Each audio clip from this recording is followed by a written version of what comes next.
What's up, everybody? My name is Carmen. I think on this channel I'm going to be better known as Zeno. Just easy to explain. And today I'm going to be showing you how to go from this to this. Much better, right? Alright, so what I'm going to be doing is showing you about a filter or an effect I found on the G85 camera. It's really available on many Lumix cameras, but no one has ever really played with it or used it. Now me, a little bit about my background. I'm a professional photographer for over 13 years, and I just wanted to start getting more into video. So I went out and bought me a cheap camera to play around with, to learn. And I'm not a professional colorist by any means. I just got started with DaVinci maybe last year, and I've been learning a little bit about nodes and coloring, but I am no expert at all. So I went out and bought me a G85 to practice shooting with, and because I saw some great footage online on YouTube, and I was like, wow, that looks very cinematic, very movie-like, and mainly I wanted to use it for maybe creating some small short films or documentaries. But one thing I noticed right away when I got the camera is using settings like Cindy or natural, reducing it down to -5 on everything. I could not get the look that I was looking for. And when I went back to the YouTube videos, I realized most of the videos weren't of people of color. You know, they had music videos. I'll put it that way. They had tons of music videos with the G7, which is pretty much close to the same thing. But there were lots of lights, lots of different tones, but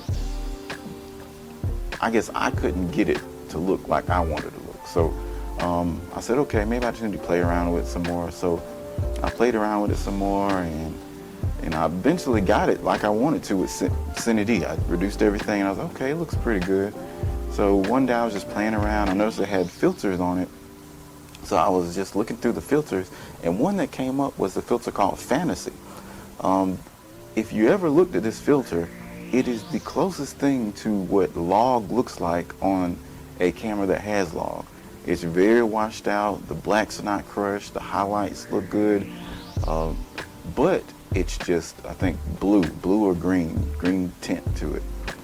When I chose it, I played around with it.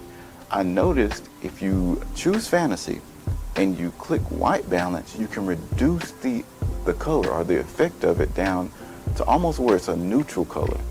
And when I did this, I was like, wow, it actually looks like log footage. So what I did was I connected my monitor to my G85, and I noticed when I connected my monitor, while on the G85 it still had like a bluish or greenish tint, but on my monitor it appears as almost a neutral gray, which is what you need for log footage. So something told me, hey, go out, let's take some videos and see what it looks like. So I took some video, I got it back to my computer, put it in DaVinci, and to my surprise, it retained all of the true colors that I had recorded. Even though it doesn't look like it on the G85, once you grade it, if you grade it properly, it will retain a lot of the colors. Now, the only downside to it that I found out, because I've only been doing it for maybe like a month once I found out, and I've been playing around with it, and it does have some flaws. It's not exactly like Cindy or the rest of them in that you cannot affect the white balance for one. It creates its own white balance. So if you go from light to dark, it's going to change the tone. So where it might look yellowish in the sun, when you go to the dark, it might get a dark blue. And when you're color grading it, you can notice it as you're shifting in and out of light and dark. The tones are going to shift a little bit, and you'll have to adjust the grade that you're doing to fit it. But another downside is it has artifacts. If you go to a high ISO, I'd say anything over 400, you're going to notice it's going to have some artifacts in it.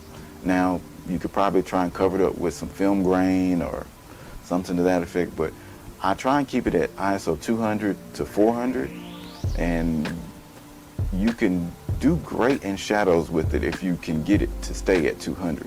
But if you're going too much over that, you're going to notice the artifacts. It's going to be pretty noticeable. Not as good as like Cine D or even the natural profile. But I just wanted to share my experience with it, see if anybody else wanted to try it out. So I'm going to show you some videos of me and my family, just me color grading them so you can see some before and afters. And hey, tell me what you think. See how, if you like it.